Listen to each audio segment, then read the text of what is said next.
جو باتیں انہوں نے بیان کی ہیں، یہ باتیں سن کے تو بعض لوگ کہہ دیتے ہیں کیونکہ یزید کے خلاف ہیں، اس کے بنو امیہ کے دوسرے جو امراء ہوئے ہیں ان کے کیونکہ خلاف ہیں، تو کہہ دیتے ہیں یہ طریق کی باتیں، یہ طریق کی باتیں نہیں ہیں۔ یہ جو ہستی بیان کر رہی نا حضرت شاہ عبدالحق دہلوی رحمۃ اللہ، یہ کتنا عرصہ مکتب نبوی میں پڑھاتے رہے۔ پھر ان کو نبی کریم علیہ الصلوۃ والسلام خواب میں ملے، آپ نے حکم دیا کہ عبدالحق ہندوستان میں چلے جاؤ، وہاں جا کر میری حدیث کو پھیلاؤ، مطلب یہ ہے کہ دین کو پھیلاؤ۔ تو انہوں نے عرض کی کہ یا رسول اللہ میری ایک مجبوری ہے، اس کا کوئی حل ہونا چاہیے۔ آپ نے ارشاد فرمایا کیا مجبوری ہے؟ عرض کی یا رسول اللہ میں گنبد خضرا کو دیکھے بغیر رہ نہیں سکتا، میں تھوڑا ادھر ادھر ہوتا ہوں اداس ہو جاتا ہوں، پھر میں جلدی سے آ کر زیارت کر لیتا ہوں گنبد خضرا کی ڈالیوں کی، تو میرے دل کو سکون ہو جاتا ہے، اس کا کیا بنے گا؟ نبی کریم علیہ الصلوۃ والسلام نے ارشاد فرمایا ہم تم سے وعدہ کرتے ہیں، چلے جاؤ دین کا کام کرو، یہاں روزے کی جالیوں کو دیکھتے ہو، گنبد خضرا کو دیکھتے ہو، ہر پیر کے دن سحری کے وقت خود میں اپنا دیدار کرواؤں گا، اور ساری عمر یہ سلسلہ جاری رہا۔ جہاں بیٹھ کر وہ حدیث پڑھاتے تھے، کچھ لوگ ان کی صحبت میں رہنے والے، ان کے زمانے کو پانے والے فرماتے ہیں کہ ان کے بس وصال کے بعد، ان کے فوت ہونے کے بعد بھی وہاں سے نور کے شعلے ہوتے ہیں۔ جہاں یہ وہ ہستی ہیں حضرت عبدالحق محدث دہلوی رحمۃ اللہ علیہ، وہ ارشاد فرماتے ہیں کہ حضرت ابو بکر صدیق رضی اللہ تعالیٰ، یہ حضرت ابو ہریرہ رضی اللہ تعالیٰ عنہ ان لوگوں کو پہچانتے تھے، بسکوت نہیں کر آج تعین و نامی بردن ایشا، یعنی وہ جن کا نبی کریم علیہ الصلوۃ والسلام نے ارشاد جن کے بارے میں فرمایا ہے نا کہ کچھ ایسے حکمران آئیں گے بے وقوف بنی امیہ میں تھے، ان کے ہاتھوں میری امت تباہ ہوگی، یعنی جو نظام ہے وہی تباہ ہو گیا تو امت بھی تباہ ہوگی، جو نظام امت کو زندہ رکھنے والا ہے وہی تباہ ہو گیا تو گویا امت تباہ ہو گئی۔ حضرت ابو ہریرہ رضی اللہ تعالیٰ عنہ ان لوگوں کو بھی جانتے ہیں اور ان کے نام بھی جانتے ہیں، لیکن ان کا ذکر اس لیے نہیں کرتے کہ از جہت ترس و مفسدہ، کیونکہ یہ خطرہ تھا کہ اگر ان کے نام لیے جائیں تو فساد برپا ہو جائے گا، وہ تو قتل کر دیں۔ اگر یہ کہا جائے کہ ان کے بارے میں نبی کریم علیہ السلام نے ارشاد فرمایا کہ ان لوگوں کے ہاتھوں میری امت تباہ ہوگی، تو وہ تو قتل کر دیں گے، وہ ایسے ہی تھے۔ انشاءاللہ آگے سارا ذکر آتا ہے۔ آگے آتی ارشاد فرماتے ہیں وہ مراد یزید بن معاویہ عبید اللہ بن زیاد بامنند ایشا اند، اور حضرت شاہ عبدالحق محدث دہلوی رحمۃ اللہ علیہ ارشاد فرماتے ہیں کہ وہ جن کے ہاتھوں امت نے تباہ ہونے کی بات حضور نے فرمائی ہے، سنت کی تبدیلی کی بات حضور نے فرمائی ہے کہ جو کریں گے، ان میں سے پہلا جو شخص ہے وہ یزید ابن معاویہ ہے، اور اس کے بعد اب عبید اللہ ابن زیاد ہے، اور اس کی مثل اور اسی خاندان کے نوجوان۔ آگے فرماتی ہیں حضرت شاہ عبدالحق محدث دہلوی رحمۃ اللہ علیہ خاذلہم اللہ، اللہ ان کو ذلیل کرے۔ یہ حضرت شاہ عبدالحق محدث دہلوی رحمۃ اللہ علیہ یہ یزید اور اس کے خاندان کے بارے میں جو دوسرے حکومت میں لوگ تھے جن کی وجہ سے ساری تباہی آئی ہے، وہ فرماتے ہیں اللہ ساروں کو ذلیل کرے۔ اللہ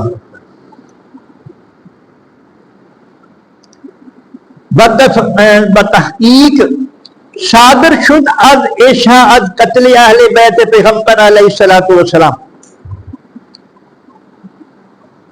ارشاد فرماتے ہیں حضرت شاہ عبد الحق محدث دہلوی رحمۃ اللہ علیہ کہ تحقیق سے یہ بات ثابت ہے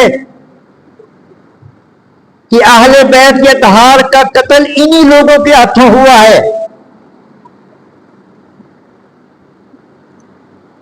اب وہ بیچارے بڑے بڑے عالم جو کہتے ہیں ہمارے پاس کوئی صحیح دلیل نہیں پہنچی،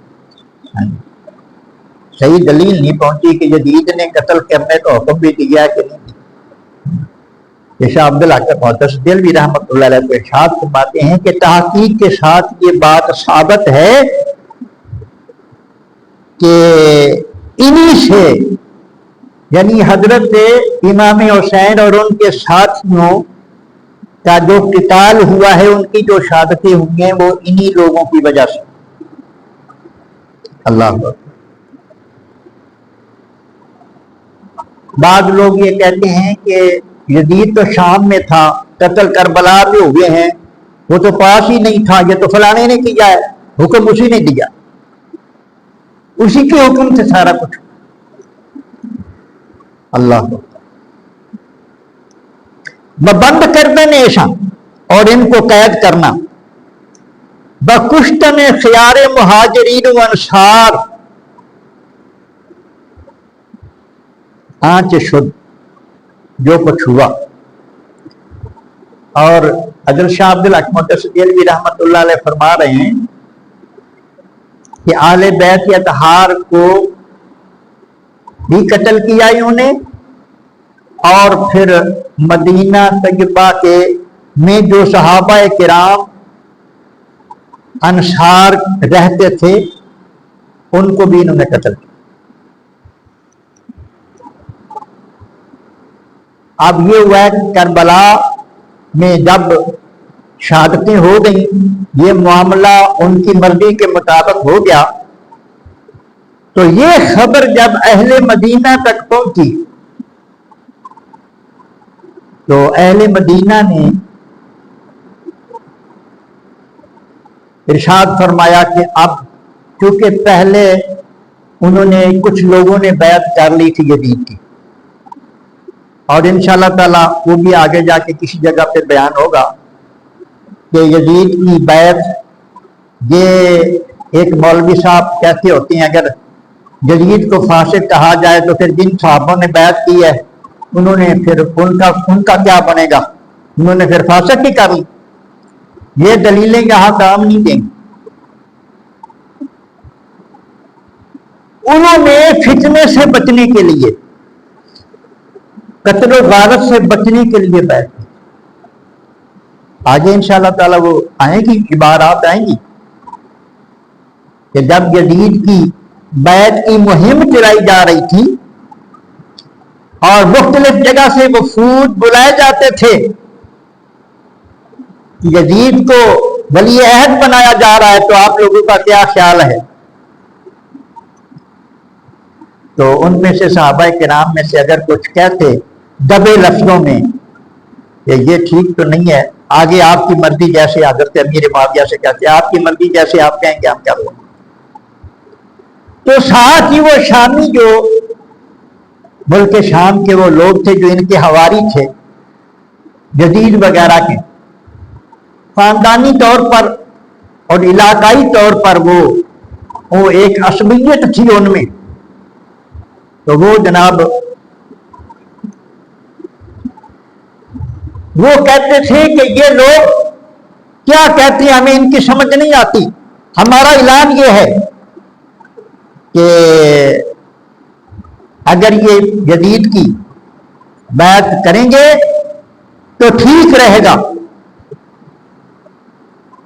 اگر نہیں کریں گے تو پھر ان کا فیصلہ. ہر موقع پہ وہ کہہ دیتے تھے اگر یہ بیعت نہیں کریں گے تو پھر ان کا فیصلہ ہماری تلوار کرے گی. تو یہ بیعت تو جبری ہوتی تھی. لیکن بہرحال ایسا ہوا کہ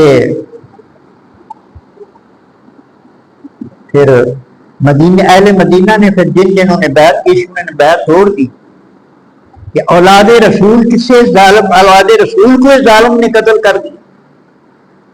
جب بیعت توڑ دی تو پھر یزید نے اپنا لشکر مدینہ طیبہ پر حملہ کرنے کے لیے بھیجا. وہ مدینہ طیبہ ہے. حضرت عثمان غنی کا محاصرہ ہو چکا ہے. باغیوں نے آپ کے گھر کو گھیرا ڈال دیا ہے.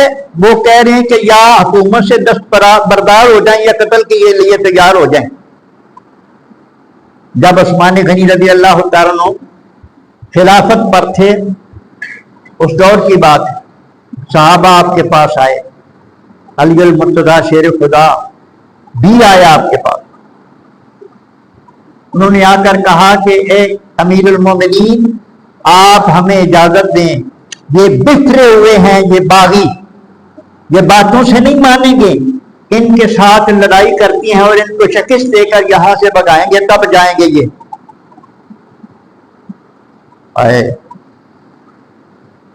حضرت عثمان غنی رضی اللہ تعالیٰ عنہ فرمایا اس مدینے کو میرے نبی نے حرم بنایا ہے، حرم میں لڑائی نہیں ہو سکتی. میں اکیلا جان دے دوں گا، اس حرم کو صحابہ کرام کے خون سے رنگین نہیں کر سکتا. یہاں لڑائی نہیں ہو سکتی، میرے ساتھ جو ہوتا ہے ہونے دو، میں لڑائی کی اجازت نہیں دے سکتا، بے حرمتی ہو جائے گی مدینے. ادھر صحابہ کرام کا یہ نظریہ ہے. اور ظالم نے یزید نے اپنا لشکر بھیج دیا کہ ان مدینے والوں نے میری بیعت توڑ دی ہے، ان پہ جا کے حملہ کرو اور 3 دن کے لیے آپ پر مدینہ حلال ہے. یہ بڑی بدبختی کی علامت ہے. یہ کوئی مسلمان کہہ ہی نہیں سکتا کہ 3 دن کے لیے تمہارے لیے مدینہ حلال ہے. وہ پھر آئے، انہوں نے 700 صحابہ کو شہید کیا اور بے پناہ انہوں نے تابعین کو شہید کیا. 3 دن تک مسجد نبوی میں اذانیں نہیں ہوئی، گھوڑے باندھے گئے. کئی مولوی کہتے ہیں یہ جھوٹ ہے، سارا جھوٹ نہیں ہے، یہ سب کچھ ہوا، کتابیں بتا رہی ہیں سب کچھ ہوا. آگے جا کے یہ تفصیل اس کی آگے جا کے آئی. اللہ اکبر. تو حضرت شاہ عبد الحق محدث دہلوی رحمت اللہ علیہ ارشاد فرماتے ہیں وَکُشْتَنِ خِیَارِ مہاجرین و انصار کہ شد جو کچھ ہوا انہوں نے مہاجرین کو قتل کیا. اور اس کی خبری نبی کریم علیہ السلام نے پہلے سے دے دی.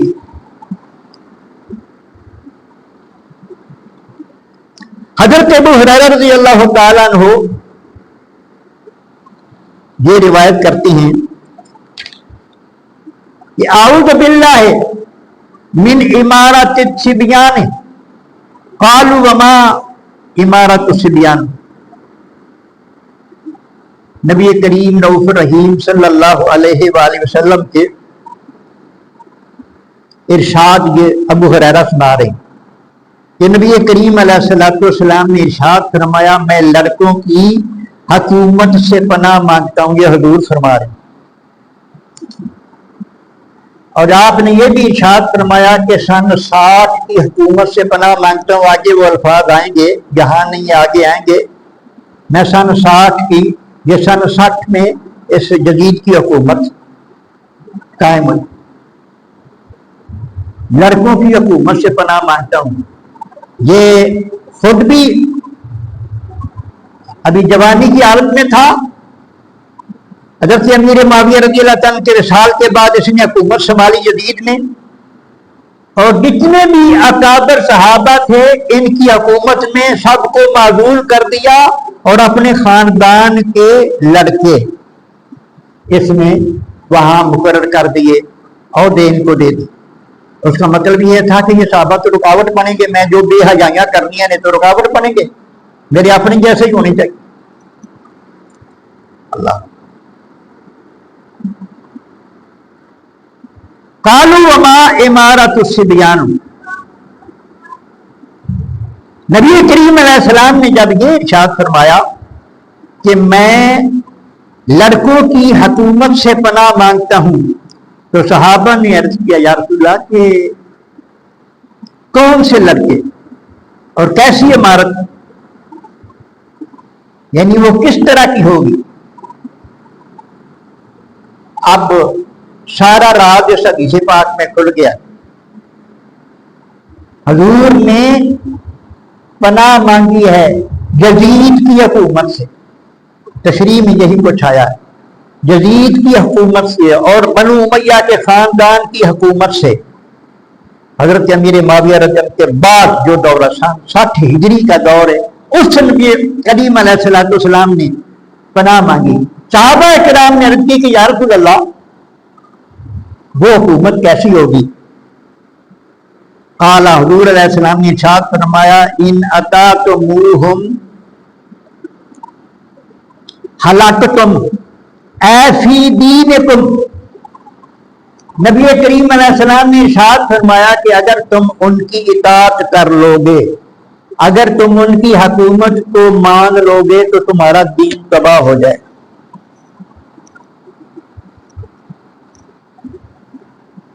یہ نبی کریم علیہ السلام فرما رہے ہیں. حضور نے فرمایا میں ان لڑکوں کی حکومت سے پناہ مانگتا ہوں. صحابہ کرام نے پوچھا یا رسول اللہ وہ حکومت کیسی ہوگی؟ آپ نے فرمایا اگر تم ان کی اطاعت کرو گے، ان کی بات مان لو گے، حکومت کو تسلیم کر لو گے تو تمہارا دین تباہ ہو جائے گا. وَإِنْ عَصَيْتُمُوهُمْ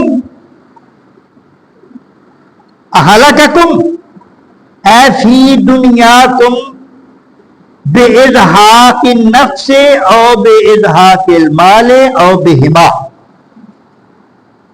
آپ نے ارشاد فرمایا کہ اگر تم ان کی حکومت کو تسلیم نہیں کرو گے، ان کے ہاتھ پر بیعت نہیں کرو گے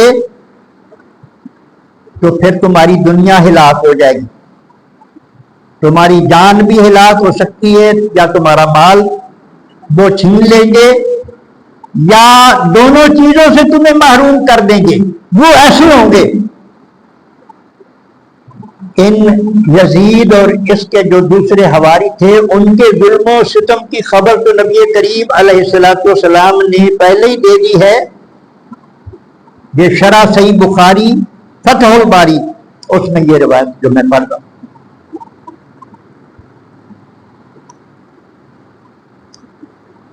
حضرت ابو سعید خدری رضی اللہ تعالیٰ عنہ ارشاد فرماتے ہیں یکون خالف من بعد 60 سنة اضاعوا الصلاة واتبعوا الشهوات فسوف يلقون غيا.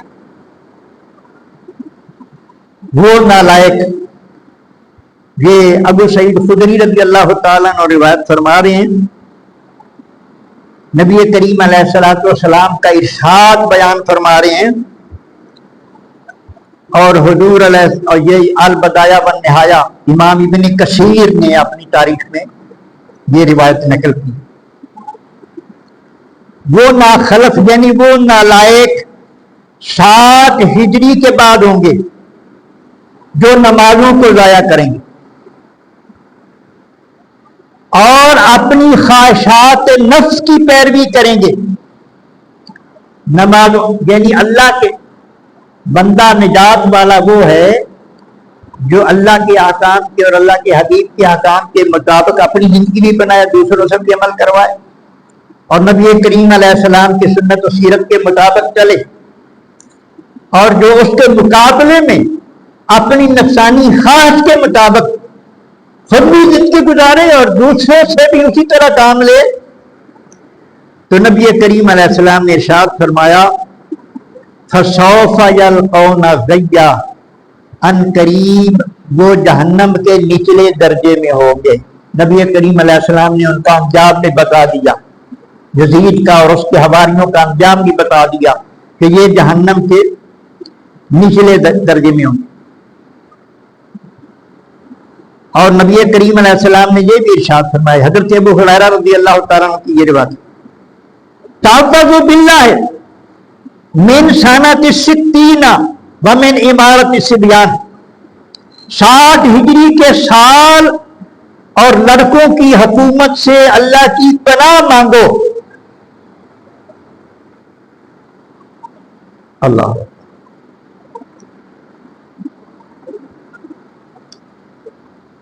دال للارض من شر قد اقترب على راس 60 تشہیرا لامارۃ غنیمۃ والصدقۃ غراما والشہادۃ بالمعرفۃ والحکم باللہ. اللہ اکبر. حضرت ابو ہریرہ رضی اللہ تعالیٰ عنہ سے یہ بھی روایت ہے، نبی کریم علیہ السلام نے ارشاد فرمایا اہل عرب کے لیے ہلاکت ہے اس شر کے سبب جو 60 ہجری سے شروع ہوئے گا. 60 ہجری میں یزید کی حکومت قائم ہوئی اور 60 ہجری میں ہی انہوں نے اجرت رسول کو قتل کیا. سرکار نے فرمایا، آقا علیہ السلام نے فرمایا عرب تباہ ہو جائیں گے اس بات سے. اس وقت امانت کو مال غنیمت سمجھا جائے گا. غنیمت تو کھانے کی چیز ہوتی ہے نا، استعمال کی چیز ہوتی ہے. جو امانت رکھی جائے گی حکمرانوں کے پاس، جو امانت ہوگی، جو قوم کا مال ہوگا، اس کو مال غنیمت سمجھا جائے گا. اس کو اپنے کھانے پینے کی چیز امانت میں خیانت ہوگی. اور زکوٰۃ کو تاوان سمجھا جائے گا اور اپنی خواہشات کے مطابق سارے معاملات اپنی خواہشات کے مطابق کیے جائیں.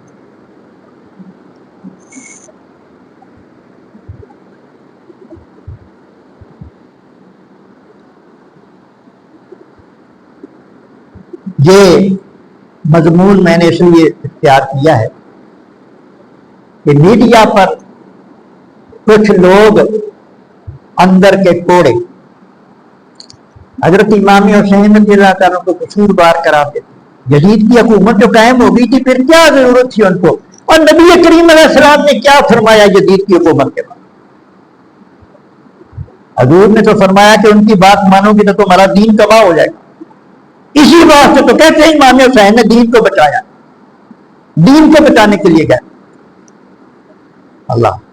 اور یزید کی حکومت کے بارے میں نبی کریم علیہ الصلوۃ والسلام نے بہت کچھ فرما دیا. وَكَانَ مَعَ أَبِي هُرَيْرَةَ رضی اللہ عنہ علم النبی صلی اللہ علیہ وسلم.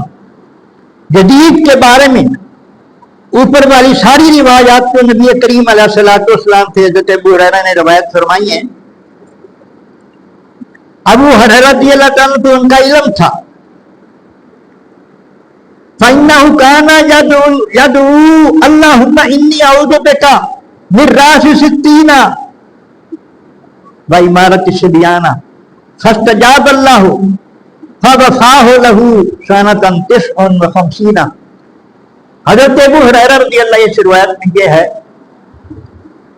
کہ حضرت ابو ہریرہ رضی اللہ تعالیٰ عنہ حضور سے جب بات سنی کہ جو بڑی خطرناک آئے گی، یہ سن 60 جو ہے نا بہت خطرناک ہو گئی.